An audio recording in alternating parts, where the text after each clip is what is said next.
नमस्कार, मी मनोहर पवार. TV1 मराठीवर सर्वांचं स्वागत आहे. आपण आलो आहोत जत येथील बिजर्गी हॉस्पिटलमध्ये. ज्यांनी गेले अनेक वर्षे हे हॉस्पिटल सांभाळतात त्या श्रीमती नयनतारा सुरेश बिजर्गी मॅडम गेले जवळजवळ 35 वर्षे त्यांची जतमध्ये सेवा सुरू आहेत. एक MBBS DGO ही पदवी घेऊन त्यांनी जतमध्ये अतिशय चांगल्या पद्धतीने त्यांची प्रॅक्टिस सुरू आहे. त्यांची एक मुलगी डॉक्टर आहे, एक मुलगा डॉक्टर आहे. मुलीचे जावई जे आहे तेही डॉक्टर आहेत.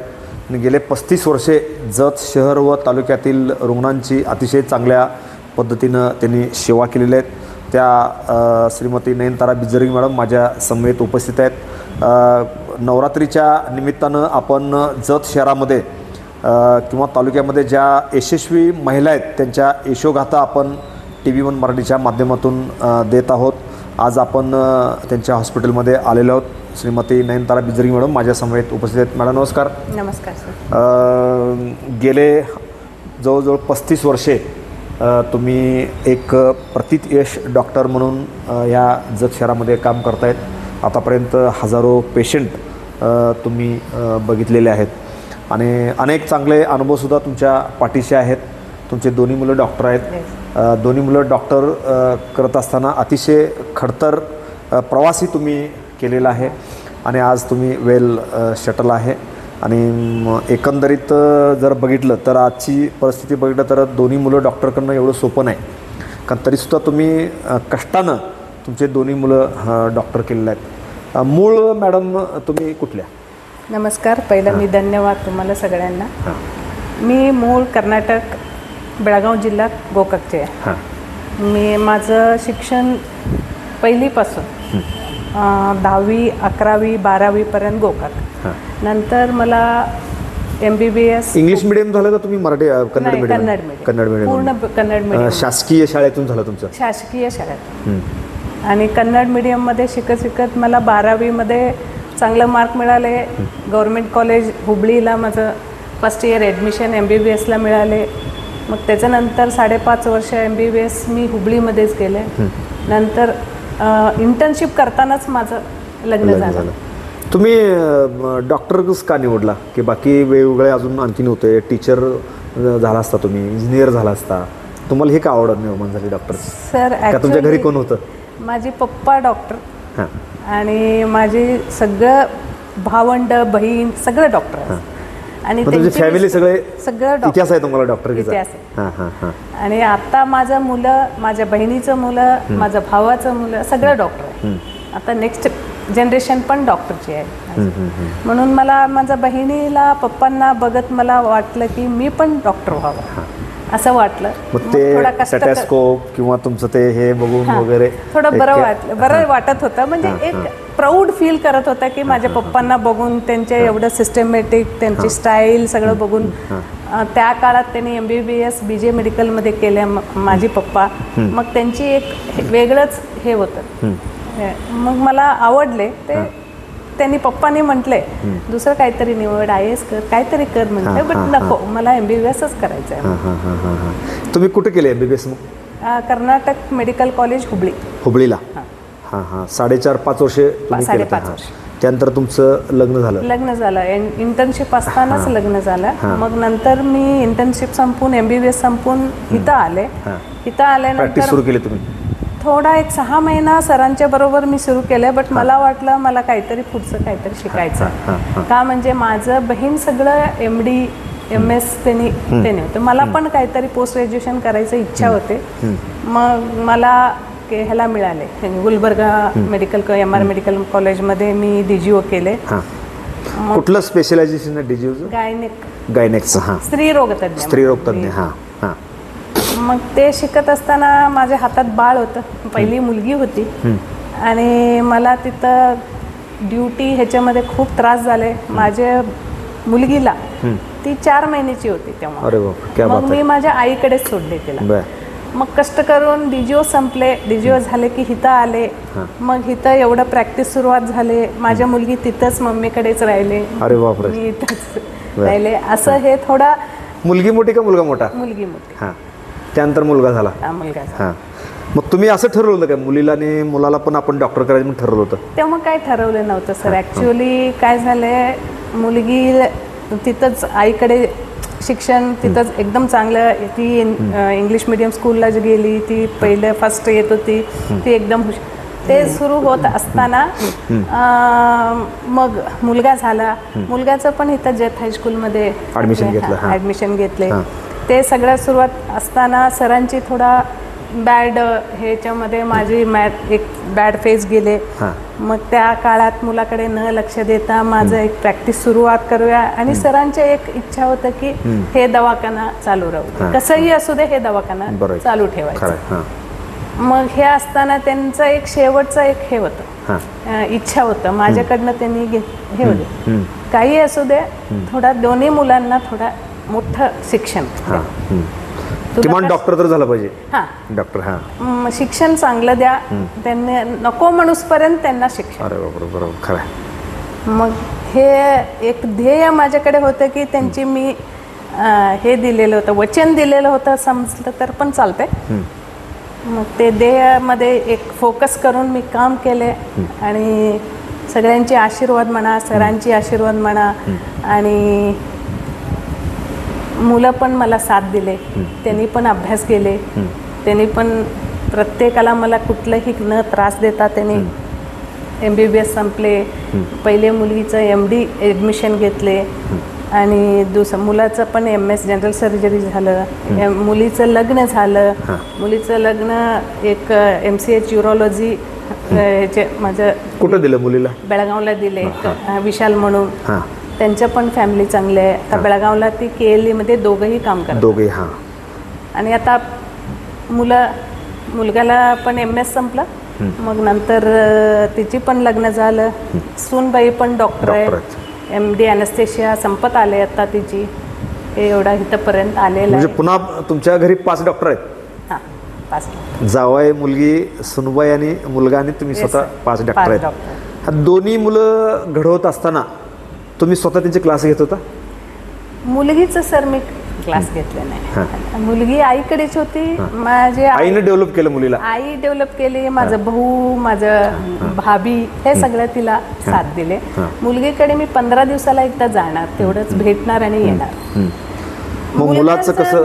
सरांच्या डेथ झाल्यानंतर मी थोडा माझं प्रॅक्टिसमध्ये जास्त इन्व्हॉल्व झालं. मुलाकडे थोडं लक्ष कमी झालं माझे. मग एक इन्सिडेंट मला शाळेत कळलं की हे थोडा मुलगा म्हणजे मला लक्ष द्यायला पाहिजे असं वाटलं. मग मी थोडा प्रॅक्टिस बाजूला ठेवून त्याचे अभ्यास 9वी पासून MS संपूसपर्यंत मी अभ्यास केला. अरे बाप. MS संपूस, MS इव्हन MSचं 3rd इयरला पण त्याची परीक्षेला जाऊन त्याची अभ्यास घेऊन मी हे केलं. MBBS कुठं झालं त्यांचं मुलाचं? भारती विद्यापीठ, भारतीला. आणि MS पण भारतीला. कुठल्या विषयामध्ये झाले ते? Surgery, general surgery. General surgery. त्यानंतर मग मुलगा MS झाल्यानंतर कसं वाटलं तुम्हाला? म्हणजे तुम्ही जे स्वप्न लहानपणी पाहिलं होतं तुम्हाला, म्हणजे मी किंवा तुमच्या डॉक्टरनं पाहिलं होतं, तुम्ही पाहिलं होतं ते सगळं स्वप्न मला खरंच त्या दिवशी काय सांगावं, मला ते कुठल्याही शब्दाने मला एक्सप्लेन करायला आनंद अश्रू आले तुम्हाला? मी रडले. मी एकटी होती घरात. फोन आले मी पास झालो म्हणून. मी घरात एकटी होती आणि मी रडलं. एक 15 मिनिट रडलं. मग देवासमोर एक दिवा लावले. म्हणजे माझं पूर्ण स्वप्न पूर्ण केलं. आभारी आहे. डॉक्टरांना दिलेलं सुद्धा वचन पूर्ण झालं माझं. ते देवाला आणि ते ऑलमाइटी आणि काय भगवान म्हणा, काही म्हणा, मी पूर्ण म्हणजे ऋणी आहे. हे एवढं खडतर माझं आयुष्यामध्ये मला जे काय पाहिजे होतं ते शक्य झालं. मग आता सध्या काय म्हणजे कशा पद्धतीने सुरू आता प्रॅक्टिस? आता परवाच तुम्ही चिरंजीव सुद्धा आता इथे येत आहेत, प्रॅक्टिस सुरू झालेली आहे. परवा आरोग्य शिबिर झालं. आरोग्य शिबिरच्या माध्यमातून सुद्धा बऱ्याच लोकांचा प्रतिसाद मिळाला. आता कसं वाटचाल सुरू आहे सध्या? वाटचाल त्याची आता इच्छा आहे की जतमध्ये थोडा प्रॅक्टिस सुरुवात करूया म्हणून ते हे केलंय. परवा आरोग्य शिबिर घेतले. ते प्रसिद्ध पण पेशंट आणि लोक जन सगळं चांगलं. मला तुमचा संपर्क आहे जतमध्ये, तुमचं नाव आहे, बिजर्गी ब्रँड आहे जतमध्ये. त्यामुळे त्या ब्रँडचा निश्चितपणे त्याचा उपयोग पण होणार आहे. हां. आणि आता त्याची इच्छा आहे की हे दवाखाना थोडा पप्पा कसं होतं तसं मी चालवावं, असं इच्छा त्याची आहे. तो थोडा कष्ट पण करायला लागलाय, खूप कष्ट करतोय. आता सध्या भारती विद्यापीठ सांगलीमध्ये तो असिस्टंट प्रोफेसर म्हणून काम करतो आणि मिरजमध्ये प्रायव्हेट पण OPD स्टार्ट केले आणि इथं येऊन पण आता स्टार्टिंग एव्हरी थर्सडे आणि गुरुवार आणि रविवारी इथं येऊन पेशंट बघणार आहात. ते आता त्याची वाटचाल चालू आहे. आता कसं करायचं, काय पेशंटची कसं हे करायचं, अजून थोडा हे परवाचं ह्याच्यामधनं आपल्याला पण आनंद मिळालाय. आता सुरुवात झाली आहे बऱ्यापैकी. सुनबाई तुमचे डॉक्टर आहेत. डॉक्टर आहेत. त्यांचं म्हणजे काय म्हणजे हे आहेत, ते भूल तज्ञ आहेत. भूल तज्ञ. हां. आणि त्यांचं वगैरे कसं बॉन्डिंग तुमचं आता? खूप चांगलं आहे आणि ती कर्नाटकची असून म्हणजे चांगली आहे आणि मी पण कर्नाटकचा असल्यामुळे थोडा आपला बॉन्डिंग कॉम्बिनेशन चांगला आहे. आणि मी गुलबर्गात शिकल्यामुळे ती पण गुलबर्गाची आहे. थोडा आणखी एक बॉन्डिंग चांगलं. आणि मेन म्हणजे माझ्या सुनबाईची माहेर पण गोकाक आणि माझं पण माहेर गोकाक. अरे बापरे. असं म्हणजे सुर जुळले. त्यामुळे मग सासू सून म्हणून काय आता तुम्हाला एवढा प्रॉब्लेम नाही. त्यामुळे सगळे मिळून आता वाटचाल सुरू आहे व्यवस्थित, सगळे शांत स्वभावाचे आहे. बरोबर. ओके. आणखीन काय आता तुम्ही प्रॅक्टिस करत करत बाकी काय वाचन करताय किंवा बाकी तुमचा काय छंद आहे? आता आल्यानंतर आम्ही बघितलं की तुमच्या हॉस्पिटलच्या बाहेर तुम्ही ते निसर्गरम्य असं केले तुम्ही. काही फुलझाडे आहेत, काय सांगता येईल त्याचं तुम्हाला? ते माझं ॲक्च्युली त्याची आनंद म्हणजे माझं सुरुवात झाले कोरोनामध्ये. कोरोना सुरू असताना मुलगा पुण्याला होता, MS करत होता. मुलगी बेळगावला KLEला होती आणि त्यांची कोरोनाचं ड्युटी म्हणजे खूप स्ट्रिक्ट ड्युटी होते. त्यांना काय हे नव्हतं, हे टेन्शन. आणि इथलं मी एकटी, माझं एक टेन्शन, मला काय करावं कळलं नाही. आणि तेव्हाच ते ॲम्ब्युलन्सचं सायरन बघून मला भीती वाटायची. इतका त्रास होत होता. मग ते मी कुठंतरी काहीतरी करायला पाहिजे म्हणून मी ते स्टार्ट केलं. कमीत कमी 1 वर्ष कोरोनाचं भीती होतं सगळ्यांना. ते वर्षामध्ये मी सगळं पॉट म्हणजे हे करून ते काय करायचं, मी रात्री 12 पर्यंत गार्डनमध्ये झाडं लावत. काय आता कुठली झाडं आहेत गार्डनमध्ये? त्यामध्ये काय सांगता येईल तुम्हाला? कोरपड तर बघितले आहे मी. कोरपड आहे, स्नेक आहे, झिझी आहे आणि मला त्याची नाव माहित नाही, बट वेल वगैरे मनी प्लांट आहे, भरपूर मनी प्लांट आहे. बरोबर. जास्वंत आहे. आता परवा जास्वंत, फुलझाडं पण थोडीशी लावले थोडा. आणि जाईजुई आहे. हाय चांगलं आहे. थोडा डेकोरेटिव्ह प्लांट्स जास्त आहे माझ्याकडे. म्हणजे घराच्या आतापर्यंत आपण समोर बघितलेलं आहे गार्डन, पण तुम्ही टेरिसवर गार्डन केले हे विशेष आहे. आणि सकाळी किती वाजता म्हणजे ते गार्डनला तुम्ही सुरू करताय? सकाळी उठल्यानंतर? सकाळी मी 6ला उठते. 6ला उठून बाहेर गार्डनमध्ये झाडं बघत मी 100 राऊंड मारते. म्हणजे मिनिमम एक व्यायाम पण झाला, 5000 स्टेप्स तरी मी सकाळी करते. नंतर योगा, नंतर आंघोळ, पूजा तर 1 अर्धा तास तरी पूजा असते. जेवण करायचं खाली.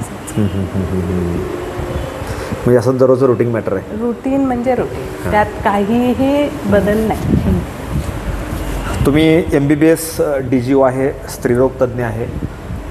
आता जर एकंदरीत परिस्थिती जर बघितली तर अनेक हॉस्पिटलमध्ये नॅचरली डिलिव्हरी होत नाही, बऱ्याच ठिकाणी सिझेरियन होतात. म्हणजे याचं कारणही असं आहे की आताच्या महिला आरोग्याकडे लक्ष देत नाहीत, त्यानंतर चांगला आहार खात नाहीत, त्यानंतर आहारही चांगलं मिळत नाही. याविषयी काय तुम्ही मार्गदर्शन करू इच्छिता महिलांना? त्याच्याबद्दल म्हणजे पहिल्या गोष्टी प्रेग्नन्सी व्हायच्या आधीपासूनच थोडा आपलं हेल्थ चांगलं ठेवायला पाहिजे. त्यात थोडा हिरवा भाजीपाला, म्हणजे ते रिप्रोडक्टिव्ह एज काय असते ते 19 वर्षापासून 28-30 वर्षापर्यंत हा प्रेग्नन्सीचा काल असतो. त्या काळात त्यांनी थोडा हिरवा भाजीपाला, त्याच्यामध्ये फोलिक ॲसिड असते, ते फोलिक ॲसिड थोडा त्यांना पाहिजे.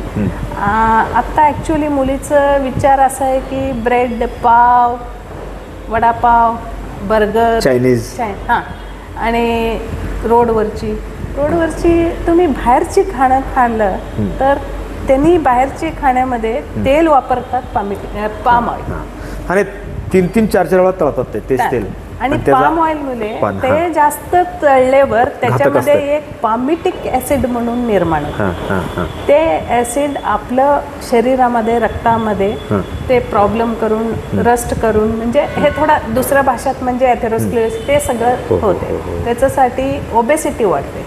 ओबेसिटी आणि आत्ताच्या काळामध्ये प्रत्येकाला हे रिमोट उठून तिथं जात नाही. रिमोट फॅन पण रिमोट सगळं रिमोट सगळं रिमोटवर आलं आता. आणि थोडं हे कमी पडायला लागलंय. व्यायाम कमी पडायलाय. व्यायाम आणि थोडं स्ट्रेस पण आहे. स्ट्रेस पूर्वी बघा आता आम्ही जर तुम्ही 90च्या दशकातलं आपण 90च्या दशकातलंच आहे. पूर्वी महिला जात्यावरती असं दळायच्या, त्यांचं व्यायाम व्हायचं. त्यानंतर घागर घेऊन लांब जाऊन पाणी घेऊन यायच्या, त्यानंतर पाणी हापसायच्या, त्यानंतर जनावरांच्या पाठीमागं जायचं किंवा चुलीत आपण स्वतः भाकरी करायच्या, चपात्या करायच्या. मग त्यामुळं महिलांचा व्यायाम चांगला व्हायचा. आणि हे आपण भाकरी करायचं, जनावरांना असं ओढायचं, त्याच्यामध्ये स्ट्रेंथ वाढत होते, मसल बिल्डिंग होत होतं, मास म्हणजे फॅट कमी होत होतं. त्याच्यामुळे पेशंट तेव्हा लीन होतं. हे आता ते सगळ्या गोष्टी नाहीच आहे. आता गिरणीत जातात घेऊन येतात. ह्याच्यामुळे ते आता फॅट जास्त आणि मसल मास कमी व्हायला आणि आहाराकडे दुर्लक्ष. दुर्लक्ष त्यामुळे मग ते सिझरिन करावंच लागतंय. असं काय नाही आहे. सिझरिनचं कारण सर आता सांगायचं म्हणजे पोरींच्या ह्याच्यामध्ये थोडा सहनशक्ती पण कमी झाली. प्रसूती वेदना नको आहेत सगळ्यांना. आणि काही आता तुम्हाला सांगायचं म्हणजे मला नॉर्मल डिलिव्हरी नको, मला सिझर करा, सरळच येऊन सांगतात. अरे बापरे, म्हणजे स्वतः सांगतात. हे आता जतमध्ये नाही आहे, थोडा शहरात थोडा असं हे ट्रेंडचं. बरोबर आहे, खरं आहे. ते पण होतात म्हणजे त्यांना कळाच्या बद्दल थोडा वेगळा कन्सेप्ट दिलेला असतो. पण नॅचरली पेन होते. नॅचरली डिलिव्हरी झाल्यानंतर ते शेवटी नॅचरली आहे. समजा सिझरिन झालं तर नंतर त्रास पण होतो ना, उतार वयात वगैरे त्याचा. असं काय तुम्ही बादलीनं पाणी उचलायचं सिझरिन झाल्यानंतर मग तुम्ही असं युजली होत नाहीये. थोडा म्हणजे ते कशामुळे होते, ॲनिमिया असलं तर स्टिच वगैरे व्यवस्थित बसत नाही म्हणून ते बाळगले उचललं की डेसेन्स होते आणि हार्निया होते. हे सगळं अनेक मुलींचं रक्त कमी असते, ॲनिमिया असते ते. मग आणखीन एवढं सगळं तंत्रज्ञान जरी पुढं गेलं तरी सुद्धा डॉक्टर सांगतात तुम्ही गुळ शेंगदाणे खावा. गुळ शेंगदाणे एवढ्या गोळ्या आहेत, सगळ्या आहेत, तरी पण शेवटी ते नॅचरल येतेच शेवटी. गुळ शेंगदाणे, खजूर आणि खजूर म्हणजे त्याच्यामध्ये रक्तवाढीवरचं हे असते. आणि चांगलं दूध घ्यायला पाहिजे, दूध घ्यायला, कडधान्य घ्यायला पाहिजे. आणि विशेष म्हणजे ज्या सीजनमध्ये जी फळं आहेत ती फळं खाल्ली पाहिजेत. एवन जर बघितला तर आपण आता ज्वारीच्या सीजनमध्ये जो हुरडा आहे तो मिळतच नाही कुठं. आता पैसे देऊन बी मिळत नाहीत कुठं. हुरडा इथं मिळत नाही, थोडा कमी. आणि आता लोकांच्या ह्याच्यामध्ये खाण्यामध्ये एक प्रकार मला हे आहे, ज्वारी सोडून त्यांनी गव्हाकडे चाललं. गहूमुळे ग्लुटेन एक वस्तू थोडा त्रासदायक आहे, घातक. आणि तुम्ही आज कुठेही जावा, हॉटेलमध्ये जावा किंवा लग्न कार्यात जावा, कुठल्याही फंक्शनमध्ये तुम्हाला चपाती रोटीशिवाय काय मिळत नाही. मग ते शरीराला धोकादायक आहे. चपाती रोटी चांगलं आहे, ज्वारीची रोटी चांगलं आहे, बट चपातीमध्ये ग्लुटेन असते, ज्वारीमध्ये नसते. त्यानंतर जर बघितलं तर अनेक ठिकाणी जर आपण केमिकलचा वापर जास्त व्हायला, टेस्टिंग पावडर टाकले जातात आणि स्प्रे वापरतात, इन्सेक्टिसाइड, पेस्टिसाइड्स. ते स्वच्छ धूत नाही आहे, ते जाते. आणि ओव्हर ऑफ द इयर बेकरीचे दुकानवर आता साधा आपण जर जतचा विचार केला तर 50 ते 60 बेकरीची दुकान आहेत. बेकरीमध्ये तरी काय मैदा तो शरीराला घातक आहे, पण इंटरेस्टनं खातात लोक. ते गोड लागते. आता आणखीन मैद्यामध्ये थोडा मीठ जास्त लागतात, वनस्पती घातलेल्या असतात, त्याच्यामुळे चांगलं लागते, गोड लागते जिभाला म्हणून खातात. आणखीन जर बघ हे किती मिनिटात शेवटी जिभेची आपण लाड किती पुरवायची. आणखीन जर बघितलं तर वाढदिवसाला आता कोल्ड केक नावाचा प्रकार आलाय. कोल्ड केक त्यामध्ये केमिकलचं प्रमाण जास्त आहे.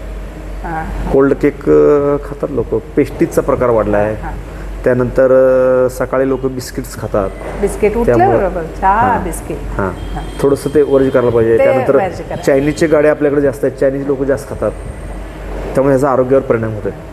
ते बट एक आरोग्य ते सांगायला पाहिजे, एस्पेशली मुली. म्हणजे शाळेत जाऊन थोडं आपण काहीतरी एक कार्यक्रम करून थोडा तरी फुल नाही फुलाचं पाकळीसारखं थोडं थोडं सांगत गेलं की डोक्यात जाते ते, असं मला वाटतं. आताच्या मॉडर्न ज्या आया आहेत त्यासुद्धा चपाती आणि भाजी मुलींना न देता असं तयार काहीतरी देतात डब्यामध्ये, ते बंद व्हायला पाहिजे. हो, शाळेत थोडं कंपल्सरी करावं लागलंय, बट काय कितपर्यंत ते फॉलो करतात माहीत नाही. एक MBBS DGO म्हणून आता तुम्ही एक शेवटचं महिलांना काय संदेश देणार आहे? महिलांनी आपल्या आरोग्याची काळजी कशी घेतली पाहिजे, महिलांनी शाळेमध्ये कशी घेतलं पाहिजे, एज्युकेटेड झालं पाहिजे, त्यासाठी काय सांगता येईल तुम्हाला? पहिलं मी म्हणते महिला थोडा शिक्षणकडे थोडा जास्त लक्ष द्यावा.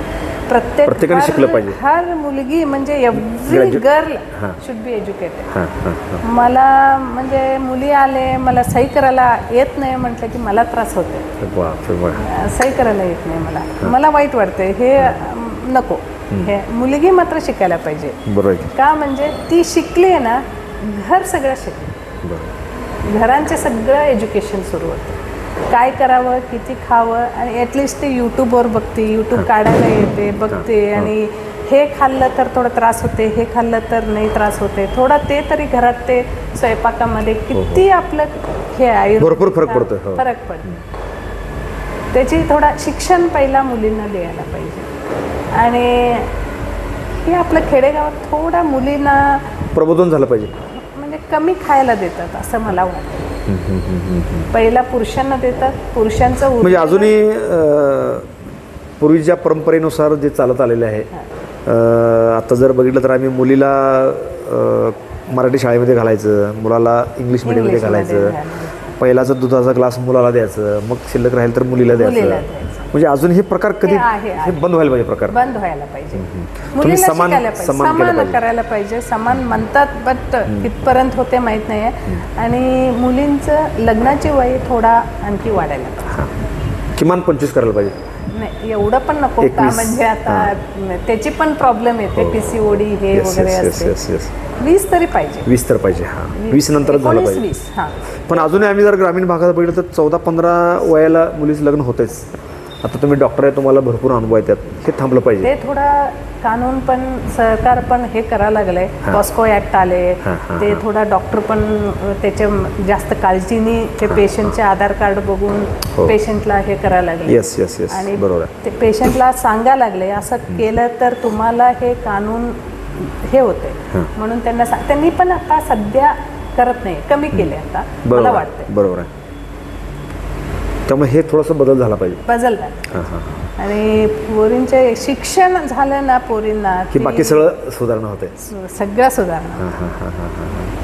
आणि शिक्षण आले की इंडिपेंडेंट येते, थोडं पैसे स्वतः कमवा लागले ना, ते थोडा ती काही करू शकते, आणि स्वतःच्या पायावर उभी राहू शकते. त्या काळात सावित्रीबाई फुलेंनी एवढं कष्ट केले, मला ते ऐकून पण मला शार आहे. म्हणजे एवढं त्या काळात अगदी लोकांनी शेण सुद्धा मारलं त्याच्या अंगावर, ते सुद्धा झेलून त्यांनी ते. मला ऍक्च्युली माहित नव्हतं, इथं आल्यावरच कळलं ते महाराष्ट्राचे. इतकं मला ते हे कुठलंही मला पेशंट आले, मी शिकले नाही म्हटलं की मला त्याचेच आठवण. खरंच सावित्रीबाई फुलेचं किती कष्ट केले असणार हो त्यांनी, प्रचंड कष्ट केले ते.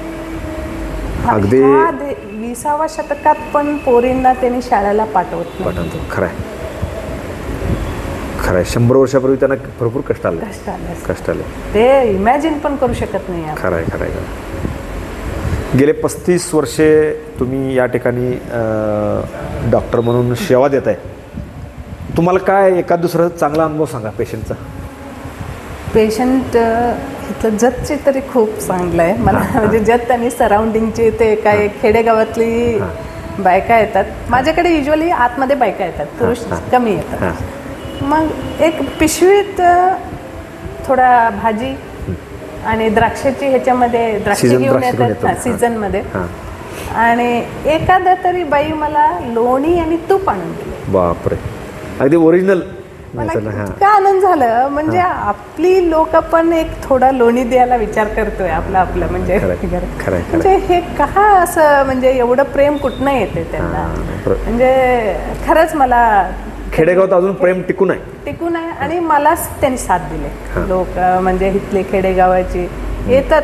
म्हणजे मी नसलं तर पण मला फोन करतात, मॅडम तुम्ही आलात मी येतो असं. म्हणजे मला खरंच त्यांच्यासाठी मी इथं जतमध्ये अजून टिकून आहे का असं मला कधी कधी वाटतं. आणि खूप चांगलं आहे. म्हणजे मनुके आणून देतात, भाजी. आणि एकदा तरी मला एक 10 किलो काय मूग आणून 10 किलो. मी म्हटलं मी आहे एकटी, मी काय करू. अरे बापरे. म्हणजे नाही खावा तुम्ही, काही होत नाहीये. थोडं काहीतरी गोळे वगैरे घालून तुम्ही डब्यात ठेवा, वर्षभर तुम्हाला चांगलं. अरे बापरे. मग एवढं प्रेम आहे. एवढं खरंच मला जत आणि जतचं खेळ सगळं सराउंडिंग जे काय पेशंट म्हणा मला खूप आदर हे दिले आणि मला प्रेम खूप दिले. एकंदरीत आपण संपूर्ण जीवनपट या ठिकाणी आपण उलगडलेला आहे. आणखीन काही आमचे कन्नड प्रेक्षक आहेत. कन्नड प्रेक्षकांना तुम्ही थोडंसं माहिती द्या अशी माझी इच्छा आहे. महिलांना कन्नडमधनं तुम्ही सांगा की कशा पद्धतीनं एज्युकेशन घेतलं पाहिजे, आरोग्य सांभाळलं पाहिजे आणि आपलं आरोग्य आपल्या हातात आहे. एक स्त्री जर शिकले तर संपूर्ण कुटुंब कशा पद्धतीनं एज्युकेटेड होते ते थोडंसं कन्नडमध्ये सांगितलं तर थोडंसं बरं. ಕನ್ನಡದ ಹೇಳ್ಬೇಕಂದ್ರೆ ಹುಡುಗಿಯರಿಗೆ ಸ್ವಲ್ಪ ಶಿಕ್ಷಣ ಕೊಡಬೇಕು. ಶಿಕ್ಷಣ ಬೇಕು. ಅಟ್ಲೀಸ್ಟ್ 10ನೇ ತನಕ 10ವಿ ತನಕ ಶಿಕ್ಷಣ ಬೇಕು ಅವ್ರಿಗೆ. ಕಲೀಲಿಕ್ಕೆ ಓದಲಿಕ್ಕೆ ಬೋರ್ಡ್ ಓದಲಿಕ್ಕೆ ಆದರೂ ಅವರಿಗೆ ತಿಳಿಬೇಕು. ಯಾವುದೋ ಊರಿಗೆ ಹೋದ್ರೂ ಒಂದು ಬೋರ್ಡ್ ಓದಿದ್ರೆ ಆ ಫಲಕಕ್ಕೆ ಹೋದ್ರಂದ್ರೆ ಅಲ್ಲಿ ನನಗೆ ಏನರ ಸಿಗ್ತೈತೆ ಅನ್ನೋದೊಂದು ಗೊತ್ತಾಯ್ತು ಅಂತಂದ್ರೆ ಅವರು ಹೋಗಿ ಮುಟ್ಬೋದು. ಅದಕ್ಕೆ ಅಲ್ಲಿ ತನಕರೇ ನೀವು ಎಲ್ಲರಿಗೂ ಓದಿಸ್ರಿ. ಅವರಿಗೆ ಸೆಕೆಂಡರಿ ಟ್ರೀಟ್ಮೆಂಟ್ ಕೊಡಬೇಡ್ರಿ. ಮಗ ಎಷ್ಟು ನಿಮಗೆ ಮುಖ್ಯನೋ ಅಷ್ಟೇ ಮಗಳನ್ನು ಮುಖ್ಯದಾಳ. ಮಗಳಿಗೇನು ನೀವು ಅಷ್ಟೇ ಅವರಿಗೆ ಸ್ವಾತಂತ್ರ್ಯ ಕೊಡ್ರಿ, ಅವರಿಗೆ ಕಲ್ಸಕ್ಕೆ ಇದು ಶಬ್ಬಾಷ್ಗೆ ಕೊಡ್ರಿ, ಅವ್ರಿಗೆ ಮುಂದೆ ಹೋಗಕ್ಕೆ ಒಂದು ಸ್ವಲ್ಪ ಪ್ರಯತ್ನ ಮಾಡಿರಿ. ಇದೊಂದೇ ನಾವು ನಿಮ್ಮೆಲ್ಲರ ಕಡೆಯಿಂದ ಬಿಡ್ಕೋತೀನಿ. ಹುಡುಗಿಯರು ಮಾತ್ರ ಶಿಕ್ಷಣ ಕಲಿಬೇಕು. ओके, धन्यवाद मॅडम. ह्या होते माझ्या समवेत या ठिकाणी श्रीमती नयनतारा सुरेश बिज्जर्गी मॅडम. अतिशय चांगल्या पद्धतीनं त्यांनी माहिती दिलेली आहे. 2 मुलं त्यांनी डॉक्टर करून एक चांगला आदर्श या जत तालुक्यामध्ये निर्माण केलेला आहे. आज आपल्या TV1च्या स्टुडिओमध्ये येऊन त्यांनी संपूर्ण माहिती दिल्याबद्दल मी त्यांना TV1 मराठीकडून त्यांना नवरात्रीच्या निमित्तानं लाख शुभेच्छा देतो. धन्यवाद सर. धन्यवाद. Press the bell icon on the YouTube and never miss another update.